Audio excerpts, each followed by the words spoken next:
Hey, it's Brand! Today we'll be making some materials for this bust that I sculpted last weekend.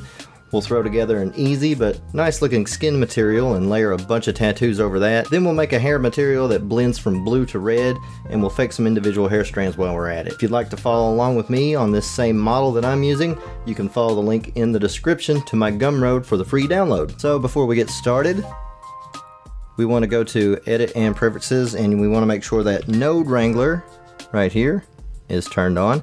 And also, when I'm choosing colors, you'll notice that my color picker is a square one. I've changed mine to one that's more like Photoshop's. You don't have to do that, but just so there's no confusion. And one last thing before we get started, over here in Render Properties, if we switch over to Eevee, let's turn on Ambient Occlusion.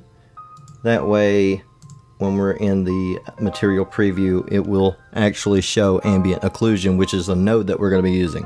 So, starting off, let's select the model and create a new material, and we'll start by adding an ambient occlusion node and hooking it straight into the base color. And plugged into the ambient occlusion, we're going to have a color ramp. This is going to allow us to control the shadows of the ambient light, and we can also colorize these, which is how we're actually going to color the character. So all the way to the left will be our darker colors, or our colors that are in ambient shadow, and the colors on the right will be our highlights. So for your brightest part of your character, of the skin tone, will be on the right, and the darkest part will be on the left. And then you can start adding colors in between with the plus symbol to add a new color stop, or you can hold down Control and click anywhere on the ramp to create another stop. So the way I normally like to do it is I'll pair up about 3 different tones of colors. I've got 2 light colors at the very end, I've got 2 mid-range colors in the middle, and then I've got 2 dark colors at the beginning. So this is pretty well our base color, and it doesn't look all that great. It looks soft, but it doesn't look all that great because the lighting is kind of bad. Right now we're just using the white color on the world material. So let's change this. If we change the color to environment texture, then we can use an HDRI. Now, even if you don't have an HDRI downloaded, you actually have a few HDRIs, because up here when you turn off Scene World for the preview, you've got these HDRIs already installed. All you got to do is find them. So if we go to C Program Files, Blender Foundation, Blender 3.2 Blender version, Data Files, Studio Lights World, you'll see all of these HDRIs that you already have installed. So if you copy the path and then go to Open, and then up here in the top, you can paste that in, and then there's all of your HDRIs. If you want to get back to this folder easier next time, you can click the little plus button down here on Bookmarks and it'll show up. So I'm going to use Courtyard, and now we instantly have light. And if you don't like the direction of the light, you can change down here in your material or your shader editor. You can go to World and then select Courtyard, hold down Control and press T, and it'll add a mapping and texture coordinate node. And you can change the rotation of the background from here. That looks pretty good. Let's go back to Object over here. Over in the outliner, I have a little folder called Light Camera BG. Let's unhide that, and it's got a little background, some lights that I have set up, and a camera. So if we press 0 and render it, we can have a preview of what we got so far. So our colors look pretty good, but it's a little too smooth. So let's try to break that up by adding some texture to it. Let's add a Voronoi texture and a bump node. We'll plug the distance into the height and the normal into the normal. Whoop, that's clear coat. Normal. Normal and normal into normal. Alright, so it's a little too big. We need to scale it up to make these smaller. This is going to become our skin pores, and dragging that is going to take a while. So let's just click on scale and type in 900. Oh, and down here where it says F1, let's use smooth F1. If we zoom in, it's a little harsh. So let's take the strength all the way down to 0.1 and the distance to 0.1 as well. And let's check a render out to see how it looks. That's looking better. We got that little bit of texture to break up all the smoothness, but it's a little too uniform, and I'd rather it not be on the lips and maybe not on the nose, you know, like around the eyelids and stuff. So let's try to figure that out. We'll add a geometry node and a color ramp. And we'll hook the pointiness into the factor. And if we hold down Control Shift and click this node, it will allow us to preview it, and we can start crunching this down. And what we can do is use this as a mask for where that texture will show up. So maybe around here. Now we're going to use this twice, and I need to invert it once, so we'll go ahead and invert it right now. We'll use an invert node. We'll plug this into the color, and that's what it looks like once it's inverted. Now a mix RGB. We'll plug the color into the factor. We'll plug the distance into the second color slot, and we'll make the first color black. We'll plug the color into the height. And this should give us, if we preview this, this is what the mask is going to look like. Anywhere there's black is not going to show the texture. Anywhere that's white or gray will show the texture. So let's have another render.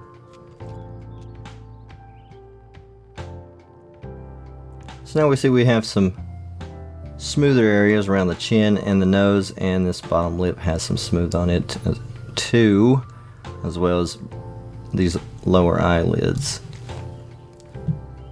And since we have this mask already made, we can plug it into the roughness, but it's a little too bright, so let's add a brightness contrast node in between.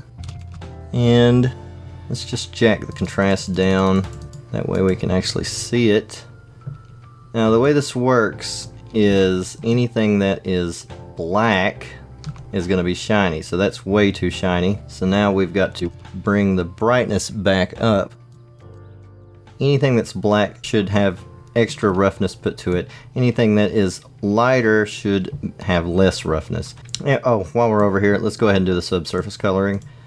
We'll do like a pink color, and the radius, we'll have it real low, like 0.0, like 15 or something. Alright, let's take a look, see what we got. So using that mask for the roughness is really softened up around the mouth. We still have our skin pores around the cheeks and on, yeah, up here on the forehead. I know it's kind of blowed out by the light, but we can always change the lighting. And if we see down here, skin pores are all over the skin. This is basically the skin shader. So now we could do the makeup. So Shift A. Let's add an image node, image texture. Let's add an image texture. Click New. I'm gonna go with 2K. So if you type ×2, it'll be 2K. Make sure that alpha is turned on in here in the color. Let's turn the alpha all the way down. Hit OK. And I forgot to name it, so it's gonna be untitled. Let's go over here to the image editor. Let's open the untitled, save it. We'll just save it as skin. Now to mix this in, we'll use a mix RGB, and we'll plug it into our color ramp that comes off the ambient occlusion. We'll hook the color into color 2, and we'll hook the alpha into the factor. Now that we've got these hooked up, let's switch this over to the image editor. Let's bring this back down. Let's tab into texture paint. Our brushes are over here in the tool workspace, or if you hit N, it's also over here if you'd rather use this for something else, which we will want to keep open for something else. So before we do any texture painting, let's get this back into a T-pose. We can go over here to the wrench icon, and under armature, let's just unclick the display. And since the hair wasn't rigged along with the body, it's not going to move. So if we hit the slash, it'll isolate just the model. And up here at the top, let's turn on X mirroring. That way whatever we paint on the right side shows up on the left side.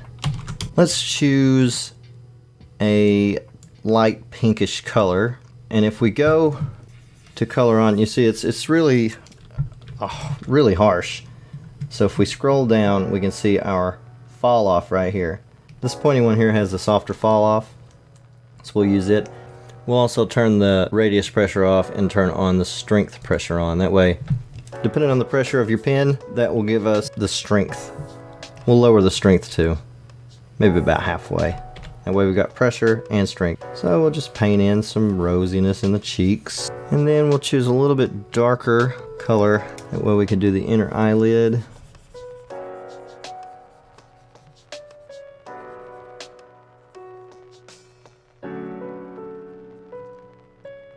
Let's take the soften brush. We'll soften that up a little bit. Right around the edge, maybe smear. Yeah, right along the edge there.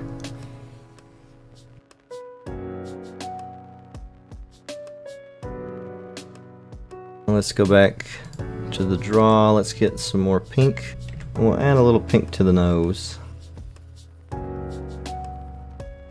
Now this isn't going to hit all the spaces, see, in between here where the nose was blocking it, so we'll grab the smear brush and we'll try to smear that and blend it in. And for above the eye, she's going to be wearing makeup, so let's get like a purpley color. She'll wear purple makeup, that's fine.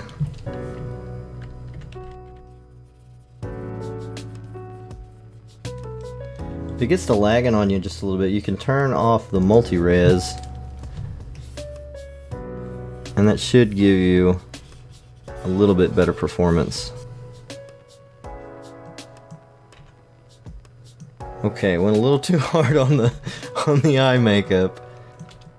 So if you got something on there that you don't want, you can go back to draw, and where it says mix, you can bring it to erase alpha, and since that's what we're using for our mask, this is actually going to add alpha back into it and it's actually going to erase what we've done. So we can use it to kind of lighten things up since I've got the strength down. And you can also use it to kind of tame this crazy makeup. Now let's try to smear it back out a little bit. Okay, last up is the lips. So what I found that I like doing with the lips is we're going to go all the way red and then come down into kind of a darkish pink color. We're going to turn the strength off and put the radius back on. We've got X mirroring turned on, but we don't need it on because we've lost symmetry on our mouth when I sculpted it. So we'll do this one side at a time. So the easiest way that I found to do this is we'll turn the strength all the way up, put it back to mix, and let's just glob it on. Don't worry too much about going outside the lines because we're going to fix that in a second. We can actually switch our armature back the way it's supposed to be since we're not working in symmetry, and we can remove that.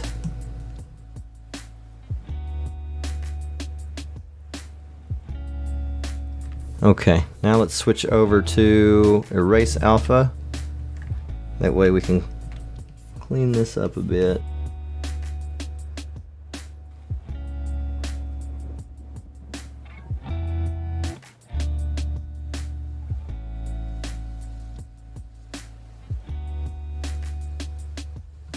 Okay, so the only reason why I use such a harsh red is that way I could see what's going on. Now we can turn the strength down on our brush, change back to erase alpha, and we can lighten it up a little bit. Get it closer to an actual lip color. Let's soften the edges up, get rid of those jaggies.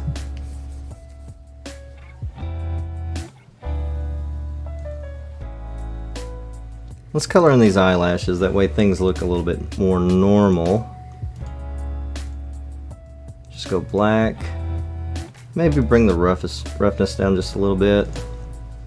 And then for these, the jewelry, we'll just pick a light gray color.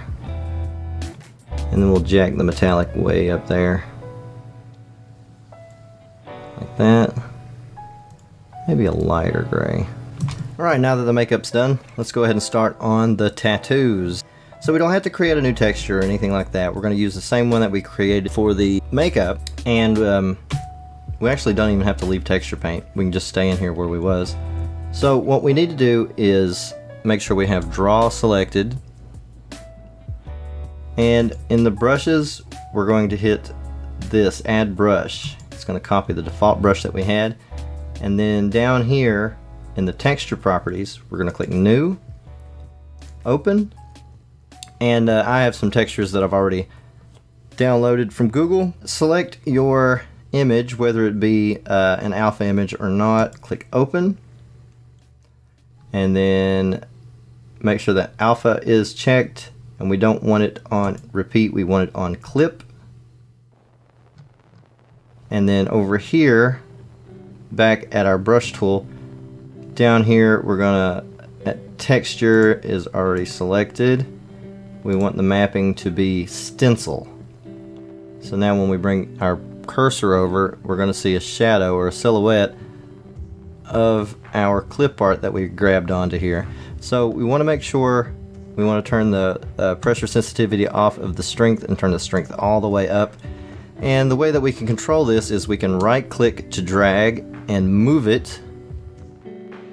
We can hold down shift and right click and drag to size it. We can hold down control and right click to rotate it. And to clear those things off, you can go over here to reset, transform, and everything go back together, or go back to normal. So I'm going to put this firefly tattoo right on her chest. Let's go over to our modifiers and turn off the armature. Let's also turn off the multi-res, and let's hit slash, that way we can isolate the character. Hit 1 to go into orthographic, and I'm going to hit 8, and that will knock it out of orthographic, but if you press 5 it'll go back in. I'm going to hit 8 again, that way it's an orthographic and it's an up view of her. Let's go about right there. Now when we click and drag, it paints it onto the surface. There it is, it's on her chest now. And to add more tattoos, we can just go back down here to the textures, and then let's get rid of the firefly. Let's open up, let's try this big owl tattoo. Let's see, 1, 9 will bring us to the back. Let's put it, oh yeah, let's put it right on her back.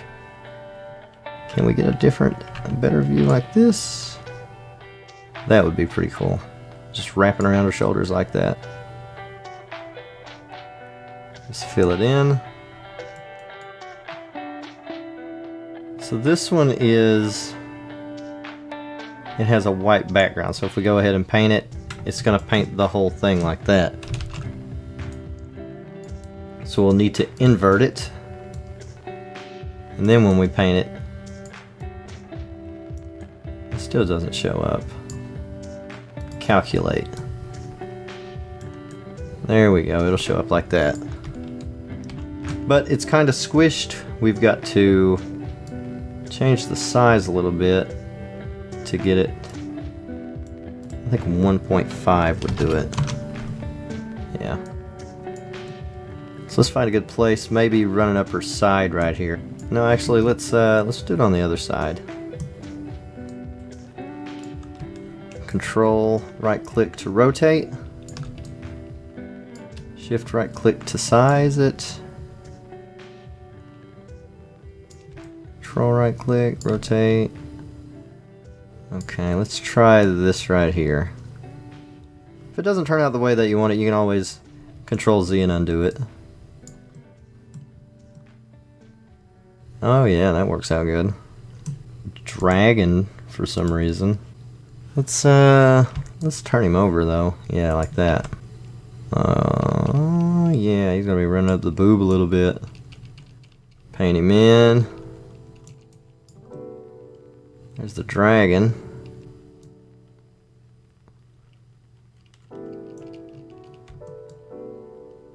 There we go. Okay, she's got enough. Alright, now all that's left is to do the hair shader. Select the hair. Let's make a new material. And let's start off the same way we did before. Let's make an ambient occlusion node.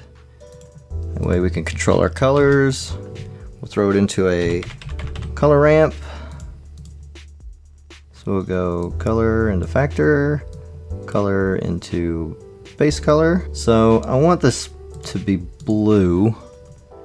So I'm gonna have a light blue over here, and I'm gonna have this to be like a dark bluish purple.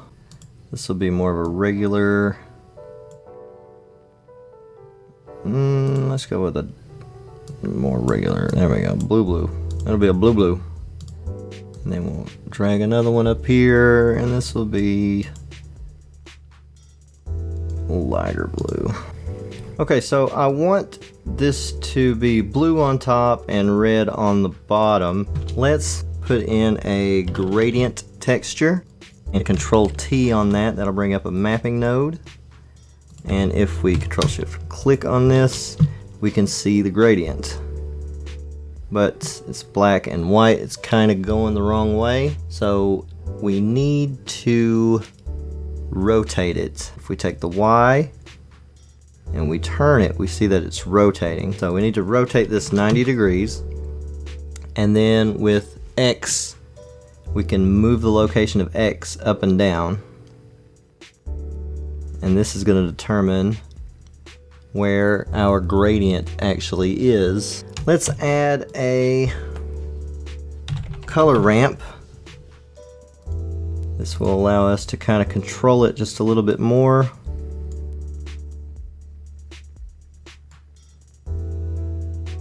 Now if we take this linear and put it to B-spline, it's going to change the type of gradient it is.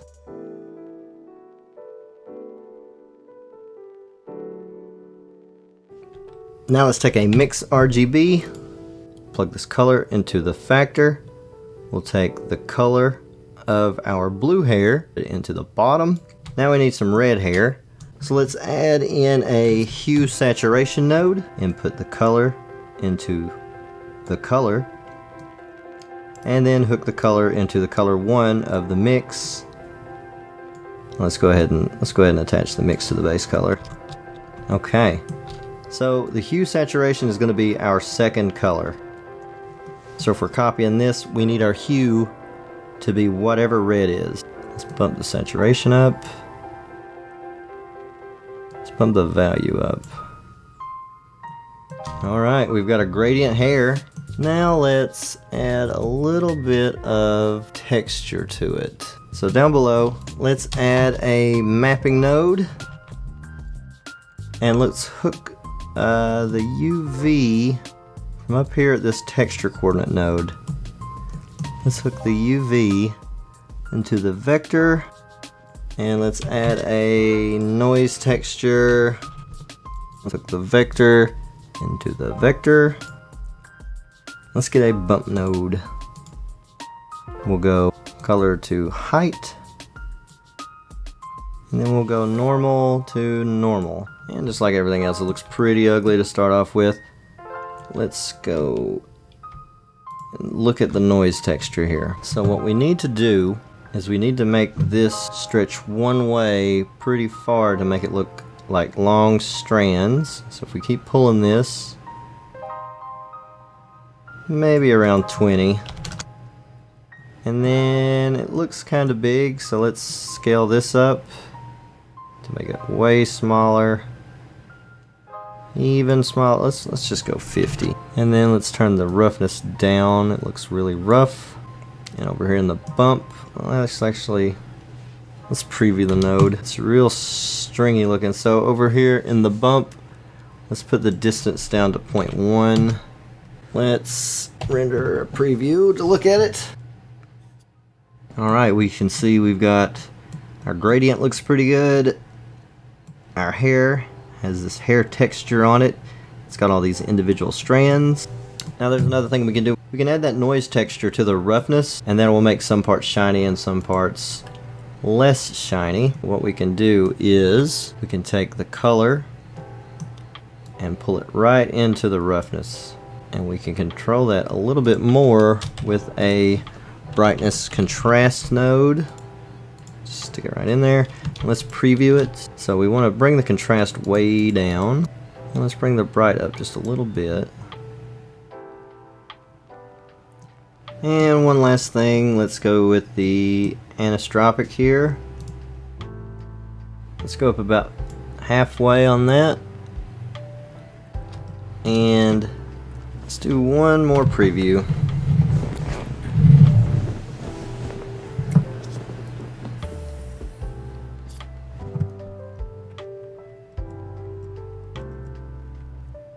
Looks good. Well, there's one more thing to notice. We've got bald spots on top of the head. Go into edit mode on the head. Let's turn the, over here on armature, let's turn the cage on. And with circle select, we'll select the spots on the head that we can see. And then we'll go down to the materials, add a new material, and let's just choose the blue one that we already have. And then hit assign. Now the scalp is blue in those spots, and you can't tell that there's no hair there. One last thing. I don't like the red in the eyebrows like that. Since it's sharing the material with the hair, let's add a new material using this as a template. So now we're in the eyebrow material. We can really get rid of a lot of this stuff. So all we really need is the blue color ramp, and instead of just disconnecting it, I'm going to grab it, pull it over here, and I'm just gonna pull the color into the base color, and that just eliminates everything behind it. I don't need the shininess, and I don't need the normals. And I believe that is it. Let's do one last render. So that's it. That's our skin and our hair and our tattoos all finished up. If you're anything like me, I'm kind of new to the 3D modeling and textures and stuff like that, but if you're anything like me, you know, it takes you a really long time to finish a sculpt, and by the end of the sculpt you just want to be finished with it, so you just throw some colors on the model and call it done. And it kind of doesn't look good, but I'm trying to get away from that, and hopefully if you're trying to get away from that too, that this skin and hair tutorial thing that we just did here, hopefully that helps you out. But if it doesn't, thanks anyways for hanging out with me and sticking around all the way to the end of this. I really do appreciate it. Please like or subscribe if you haven't already liked or subscribed, and I'll see you next time. See ya.